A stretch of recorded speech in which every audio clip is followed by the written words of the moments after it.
नमस्कार, news date में आपका बहुत बहुत स्वागत है। मैं हूं सुरेश।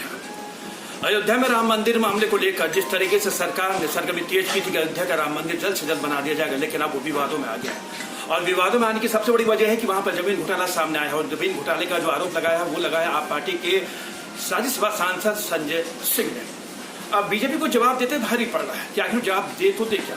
हालांकि बीजेपी ने साफ कर दिया कि कोई जमीन घोटाला नहीं हुआ, लेकिन आप पार्टी के राज्यसभा सांसद का कहना है कि आरोप जो ट्रस्ट पर लगा, ट्रस्ट जवाब दे। आज इसी विषय हमारे साथ बातचीत करने के लिए मौजूद है कानून के जानकार हैं रविंद्र कुमार। इनसे बातचीत करते हैं। रविंद्र जी, आपका बहुत स्वागत चलना।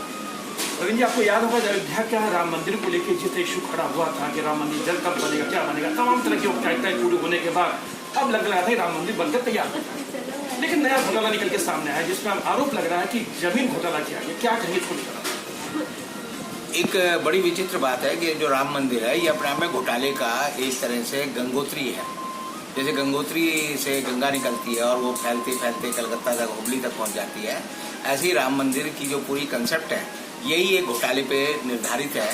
क्योंकि जब देश आज़ाद हुआ था तो पहली बार जब वहाँ पर रामलला की मूर्ति 1950 में रखी गई थी तब भी वो एक बड़ा घोटाला था।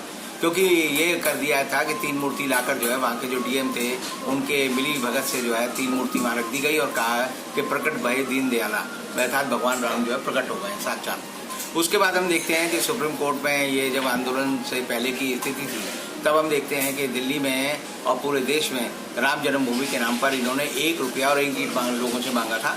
और तब 90 करोड़ ईंटें और 90 करोड़ रुपए लोगों से इन्होंने लिए थे। और तब भारत मुक्ति मोर्चे की तरफ से मैंने दिल्ली में और पूरे देश में ये मांग उठाई थी कि ये एक बहुत बड़ा घोटाला है और ये 90 करोड़ रुपए विश्व हिंदू परिषद खा गई है।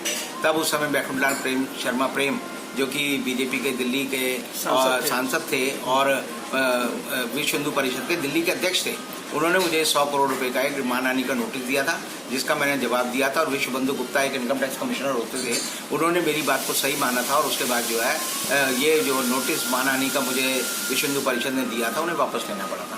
उसके बाद आप देखते हैं कि जब 1990 और 91 में राम जन्मभूमि का आंदोलन चला और बाबरी मस्जिद को शहीद किया गया, तो बाबरी मस्जिद को गिराने के दौरान जो है विश्व हिंदू परिषद ने 1400 करोड़ रुपए देश के लोगों से इकट्ठे किए थे। वो पैसा जो है आज भी प्रवीण तोगड़िया कहते हैं कि विश्व हिंदू परिषद के लोग खा गए। अब ये आता है कि जब देश के एक प्रधान न्यायाधीश थे रंजन गोगोई, उन्होंने गलत फैसला दिया और उन्होंने तर्कों के आधार पर ये माना कि वहाँ पर जो है राम जन्मभूमि में भगवान राम की मूर्ति गलत रखी गई, बाबरी मस्जिद को गलत ढाया गया, वहाँ पर जो है किसी तरह का कोई राम मंदिर नहीं था। वहाँ पर जो है जिन लोगों ने मस्जिद ढाई उनके ऊपर जो है आपराधिक कृत्य किया, उन पे आरोप था और उन पे सजा मिलनी चाहिए, लेकिन मंदिर वहीं बनेगा। तो उन्होंने ऐसा एक फैसला दिया जो अजीब व गरीब था, जो आज तक मेरे गले में नहीं उतरता। उसके बाद जब इन्होंने राम जन्मभूमि जगह पर जो है राम मंदिर का निर्माण करना शुरू किया, तो मैंने पिछले साल भी कहा था कि राम मंदिर का पूरा जो वास्तु है वो गलत है। ये वास्तु के गलत होने की वजह से यहाँ पर कभी भी राम मंदिर नहीं बन सकता। और राम मंदिर इसलिए नहीं बन सकता क्योंकि राम जो थे वो दशरथ के बेटे थे। दशरथ जो थे राजा थे। राजा कोई भी अपनी जमीन जो है, अपना जो महल है, वो दलदल जमीन पर नहीं बनाएगा। और इसीलिए आप देखेंगे कि आज के समय में हर हफ्ते जो है 12 इंच की एक लेयर बिछाई जाती है 200 बाई 300 स्क्वायर फीट लैंड में, और फिर उसे कंप्रेस किया जाता है, फिर वो 10 इंच की हो जाती है। ऐसी 40 जो सतह जो है वहां पर बिछाई जाती है। इसका मतलब यह है कि पूरी की पूरी दलदल की जमीन है, वहाँ खंबे नहीं खड़े हो सकते। अब आपका जो सवाल है कि ये जमीन घोटाला है, ये क्या घोटाला है, तो आप ये समझिए कि राम जन्मभूमि में जैसे मैंने कहा कि अगर ईंट उठाओगे तो जैसे बिच्छू निकलते हैं ऐसे यहाँ घोटाले निकलेंगे। अब जो चंपत राय बंसल जो कि राम जन्मभूमि ट्रस्ट के जो है महासचिव हैं, वो जो दिल्ली में उनका घर भी है, उन्होंने जो है एक बड़ा विचित्र काम किया। उन्होंने ये किया कि जो जमीन राम मंदिर ट्रस्ट को सुप्रीम कोर्ट ने दी थी, उसके अतिरिक्त उन्होंने कहा कि हम जो है तीर्थ क्षेत्र का विकास करेंगे और यहाँ पर जो है और लैंड उन्होंने लेने की कोशिश की।